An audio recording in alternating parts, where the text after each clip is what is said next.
ওম নমো শ্রীকৃষ্ণায়। রাধাতন্ত্র পর্ব ৪।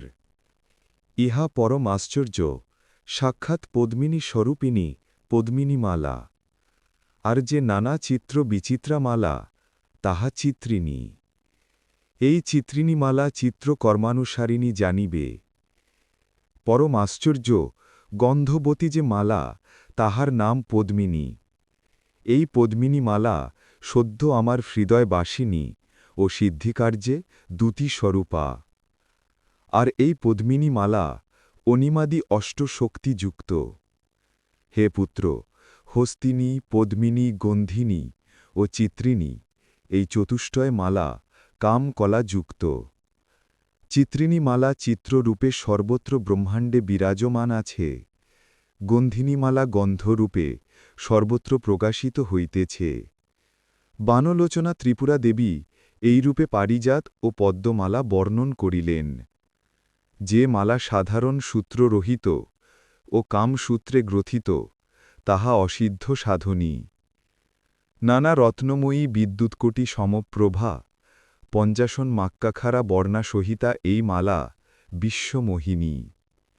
হে বাসুদেব, ধর্মার্থ কাম মোক্ষাত্মক চতুর্বর্গ প্রদায়িনী মালা তোমাকে বলিলাম, অবহিত চিত্তে শ্রবণ কর।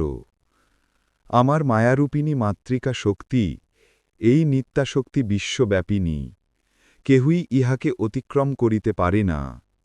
হে মাধব, তুমি সাবধানে পরমাশ্চর্য রূপ দর্শন কর।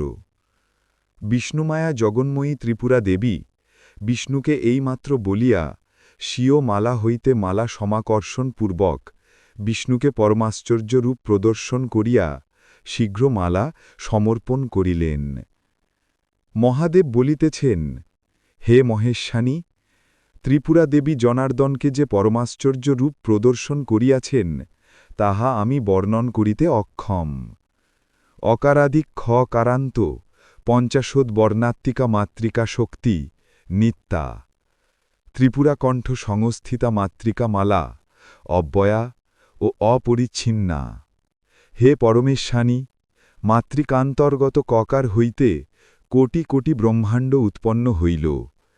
হে বেবী, এইরূপে তৎক্ষণাৎ পঞ্চাশন মাতৃকাগণ সকলেই কত কত ব্রহ্মাণ্ডের উৎপাদন স্থিতি বিলয় করিতে লাগিলেন, এবং অনুলোম বিলোমে মাতৃকাগণ হইতে সৃষ্টি স্থিতি প্রলয় দেখিয়া হরি মুগ্ধপ্রায় হইলেন। অনন্তর পুণ্ডরীকাক্ষ জনার্দন অদ্ভুত মাতৃকা মাহাত্ম্য দর্শন করিয়া বিস্মিত হইলেন। সনাতন বিষ্ণু পরমাশ্চর্য সকল দর্শন করিয়া পঞ্চাশত পাঠ সংযুক্ত ভারত প্রদেশ পরম পবিত্র স্থান মনে মনে চিন্তা করিলেন। সেই ভারত প্রদেশে জগন্ময়ী মহামায়া সতী দেহ পরিত্যাগ করিয়া পার্বতী দেহ ধারণ করিয়াছেন।